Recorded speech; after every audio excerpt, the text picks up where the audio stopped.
I suppose I looked at the work of John Rawls, and I concluded that his principles of justice would be very well suited to supporting the rights of people with intellectual disability to all types of rights, as they would be well suited for all groups of people, and that what we really need to be looking toward is a universalist kind of society, universalist laws with some kind of targeted measures as needed to enable people to exercise their rights. And that in terms of our own legislation, I mean, there's some very hopeful things in it, and the recent Housing Act, particularly 2009 Housing Act, has opened up the social housing system to people with disabilities. That's a great development. We still have big problems, particularly in terms of legal capacity legislation, and we know that's going to change shortly. And also we have a particular problem with how we fund supports for people with intellectual disability, and they're actually the only group who get their personal support services funded through the Department of Health.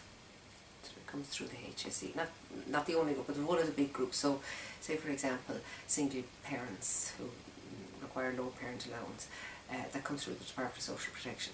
For a disabled person, it comes through the Department of Health, and the health light on those supports has, I think, a very fundamental influence on how those supports are delivered and how they are perceived by people.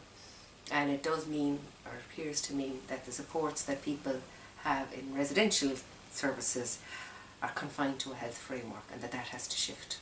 So that would be one of my big conclusions. But I suppose the other one would be, in some ways we can wait for the system to be perfect, but actually maybe what we need to do is just let people get on with it. We need to take a leap of faith, let people get on with their lives, and see what happens.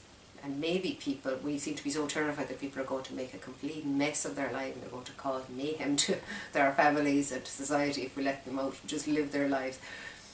Maybe we just need to let people get on with it and be a bit creative in how we ensure that happens.